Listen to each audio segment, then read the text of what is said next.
put the spotlight on the cockroaches and start scattering. And that's what's happening right now. The cockroach policies are scattering. And thankfully, if anything, they're having to listen.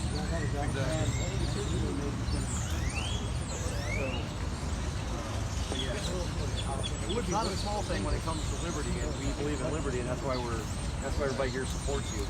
Liberty is much more important than me sitting at home in my warm house playing Fortnite or something. I appreciate that, and I agree ultimately with that.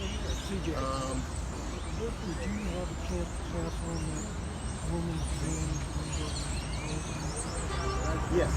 Yeah, he's got everything. Oh, yeah. I go in and out of liking them, but one thing that I'm going to borrow right now is from the Washington Post, their motto, democracy dies in darkness. Yes. I think that's true. I don't think they champion that too well a lot of the time, but I think that's true. And I think if you can replace democracy with a good bit about this, and, you know, I'd say liberty and now due process definitely does too. Do you see any irony in the fact that you're going to a law school where due process is a fundamental basis of what you're studying here and what they're doing to you? Do you see any irony in that, or? I definitely do. And let me ask you this as well, real quick, and then answer that question. Yeah, go for it. Because I know this is your school, and it can't be easy for you to be fighting the school that you applied to. So it's not like you hate these people, or you wouldn't have applied to here. So I'm sure this is not something that's easy for you, but you're doing it because why? I'm doing it because, for one, that's the law. Yeah. This stuff matters, and I would say this would sound horribly selfish, but it's really not. I'm entitled to it. I'm entitled to basic liberties. I'm entitled to the ability to go to a school that I paid to be at. I paid the fees to use the library, be able to be in the building, take my exams, and here I am, several months after paying those fees. They've gotten the money. They've gotten the good grades out of me. They got to inflate their numbers with everything that I bring. All the special boxes I check. They can talk about how they're bringing black males to the law school, which they really do like to talk about. They can talk about how they're breeding champions who are going to change the law. I do my small part to enable all that, simply so I get to take their test and they get to report my grades. And over 6 semesters of that, I can try to become a lawyer. That's simple. And they tried to really screw me over out of that. 3 weeks ago, in that lobby, right here on the ground floor, we had a mandatory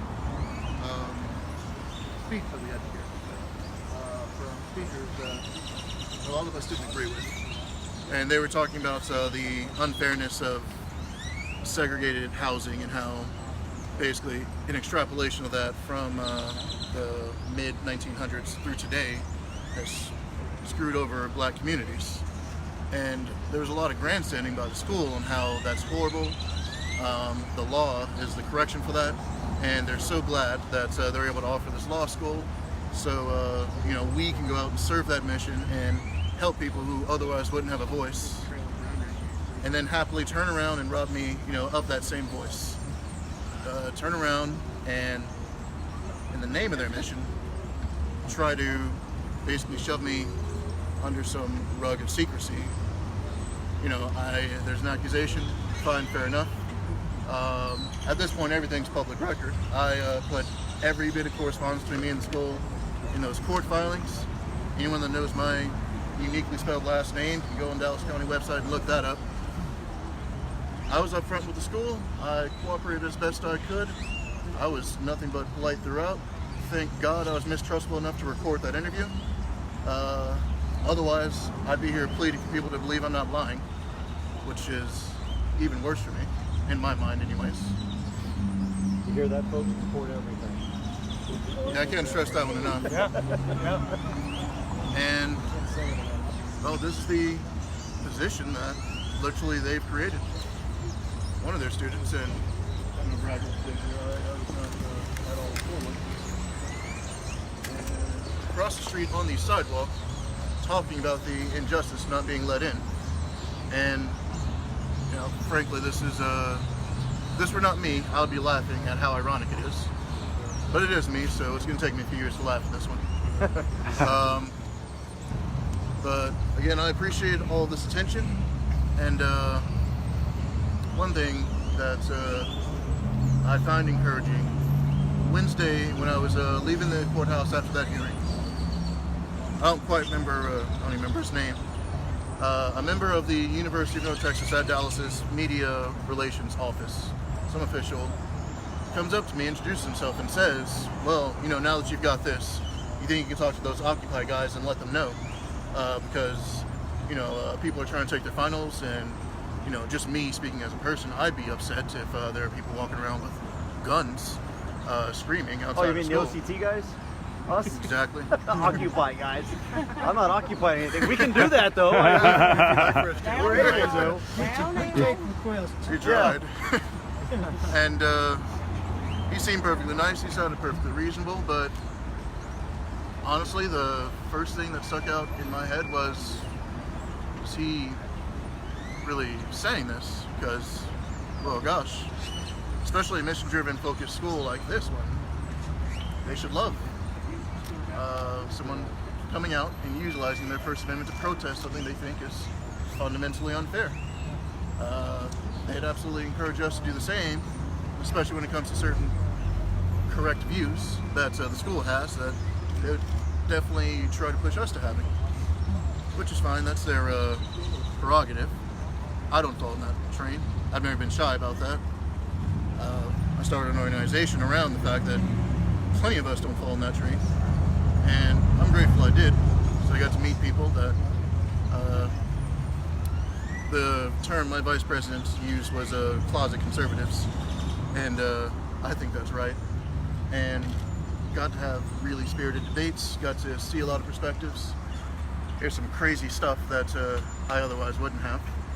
And I think all that's necessary. I think an opposing view gives a fair balance. So I've told everybody what I think they can do to help. From you, what can people who want to help, who are concerned about this, what can those people do to help you in any way? What do you want us to, I don't want you directing anybody, but what can we do? If people want to help, what would you suggest they do? Should they call? Should they email? Should they show up and picket? Should they apply to law school and raise hell? Who would do that? I'm tempted to say all of the above. For the love of God, don't try to torch the school or anything. I'd be flattered, but they'll also sick the Dallas police on me, and it won't go well at the trial.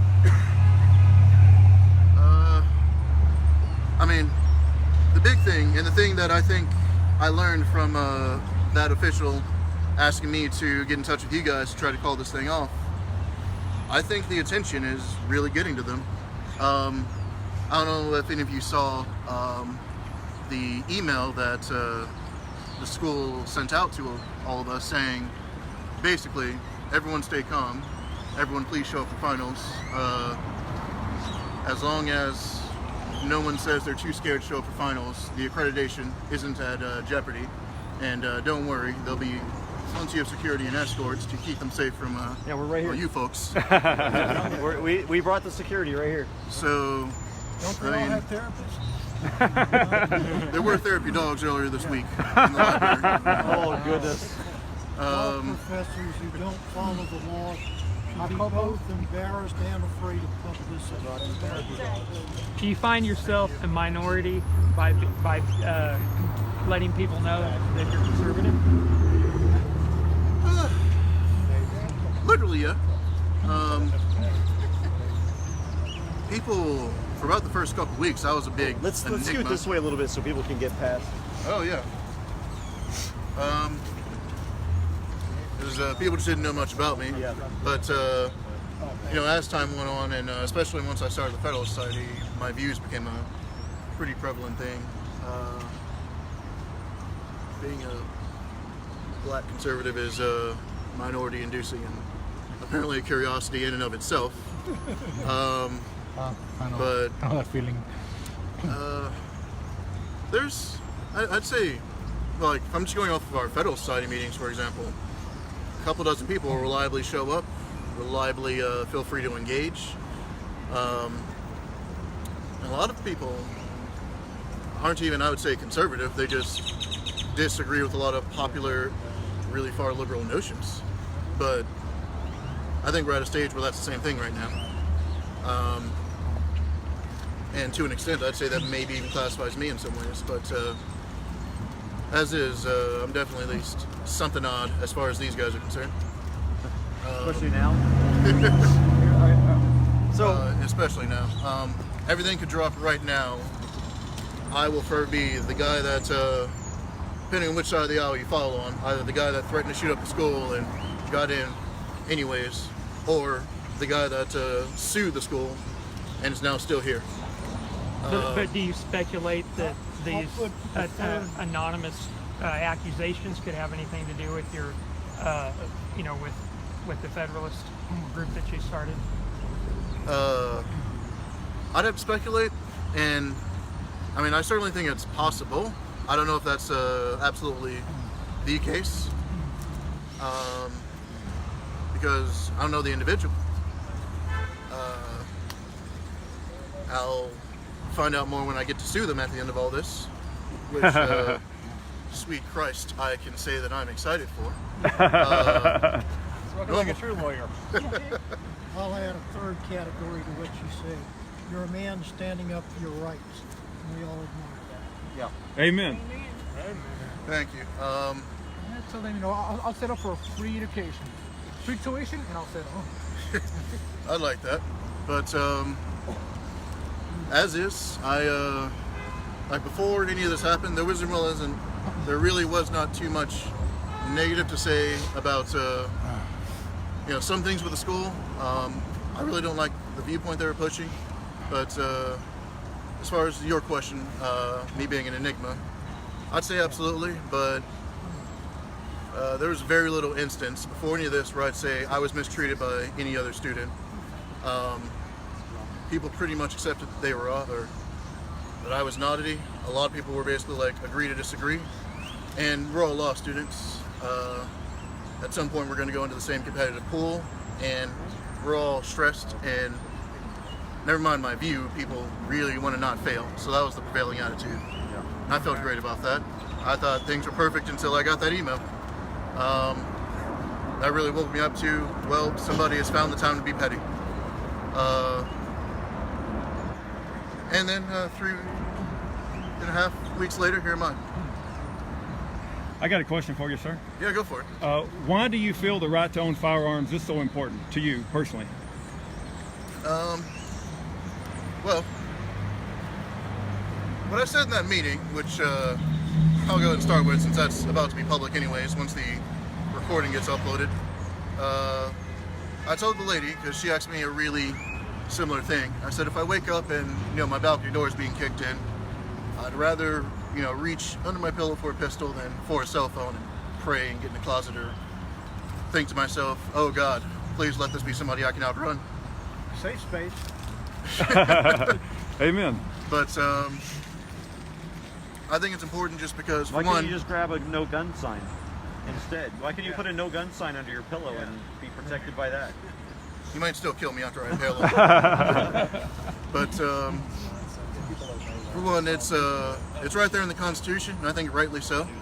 And I think the Constitution is the crowning achievement of humanity at this point in time anyways. So I'm very big on it. I wouldn't want to edit that. Even if I did not understand anything from that point, just for the sake that it was in there, I'd be defending it.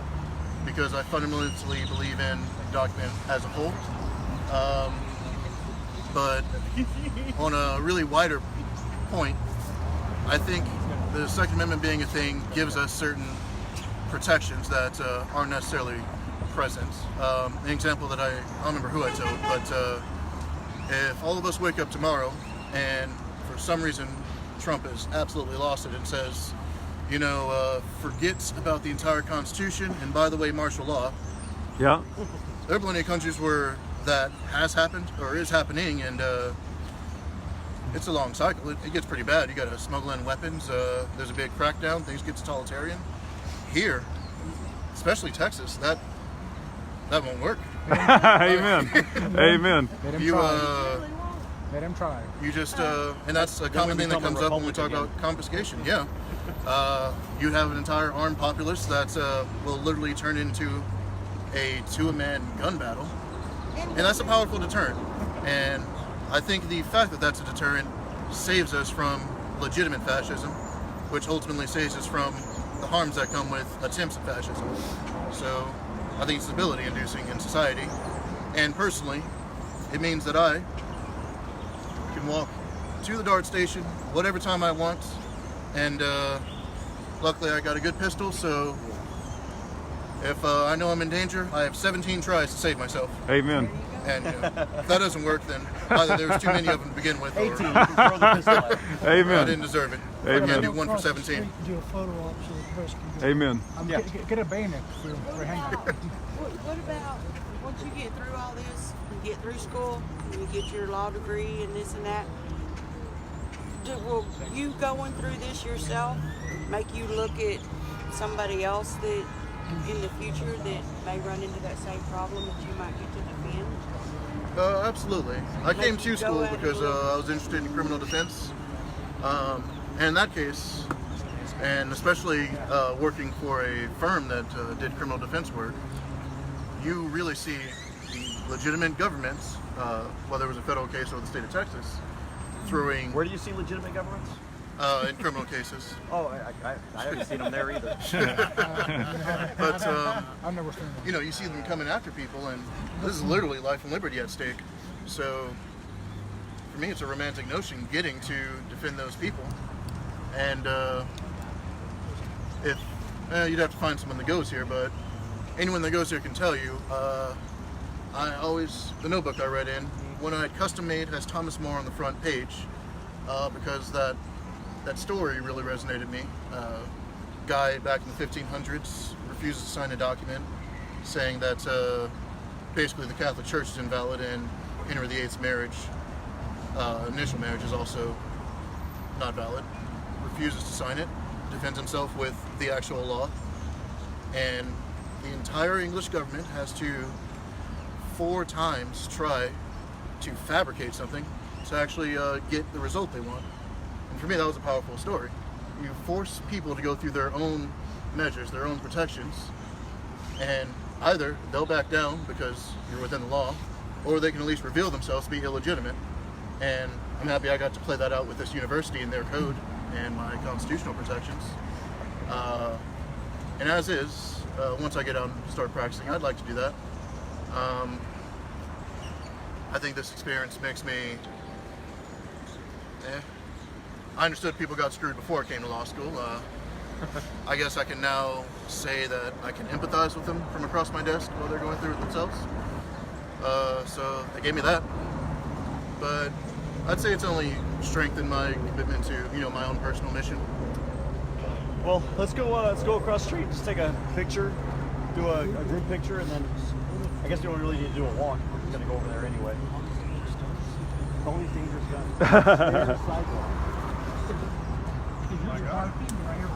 No, mine does the Imperial Death March. That's what you'll just miss it. Yeah, I just missed everything I shoot at. That's why I had to put a big scope on it. Dark side, I see. Yeah. Yeah, did you like that Facebook one I sent?